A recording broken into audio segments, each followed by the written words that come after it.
Hey everyone, Charlie Murphy here, and today we're going to talk about radioactivity. Last time we talked about the atom, protons, neutrons, electrons, elements, and isotopes. And today we're going to talk about radioactivity.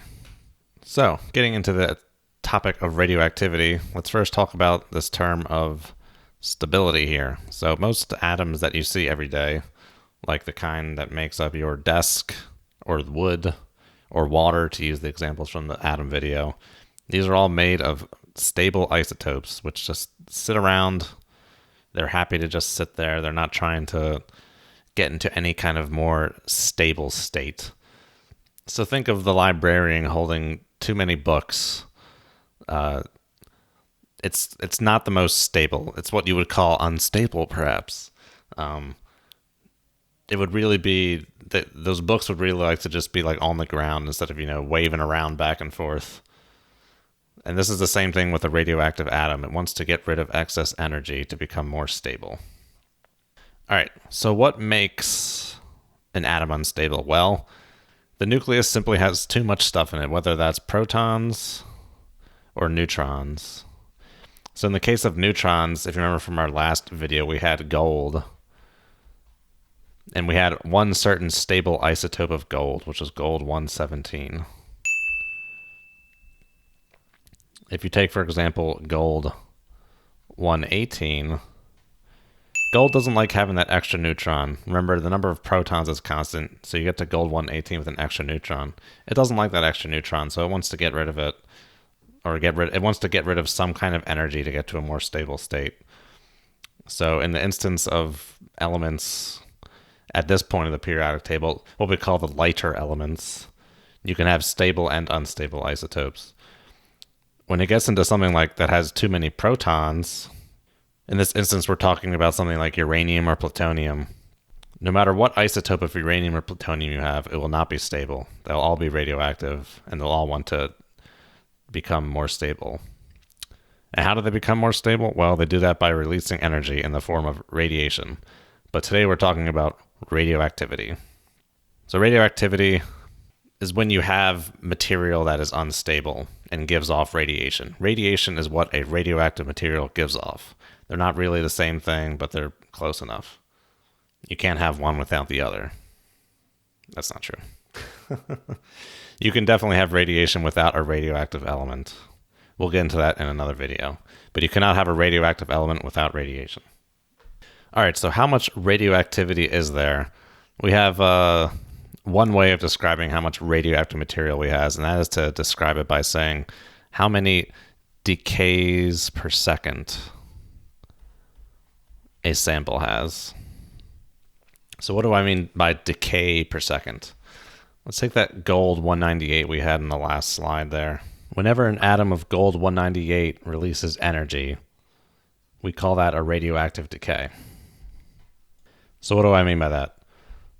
When the atom of gold 198 decays, it releases particles that carry away energy from the atom. So the gold 198 is becoming more stable by releasing energy. And each time that's happening, we call that a decay or a disintegration. So if we come here to periodictable.com, you can see for gold 198, when it decays, it becomes something else. So when something experiences radioactive decay, it's no longer there. What you have has become something else. In this instance, the gold 198 becomes mercury 198 through beta minus decay. We'll get into that in radiation video. Don't worry about that now. The takeaway is once an atom radioactively decays, it is no longer what it was. It is transformed. It is changed. Think of ice melting into water.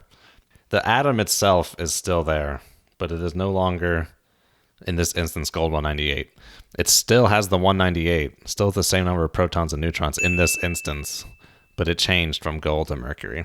So the takeaway here is that when something radioactively decays, it has changed, and it is no longer what it once was. So if you take this logical conclusion, all radioactive materials eventually disappear. They all become stable stuff eventually. But we'll get into that in another video. So decays per second. This is called the this is described in 2 units used by the rest of the world and used by the USA.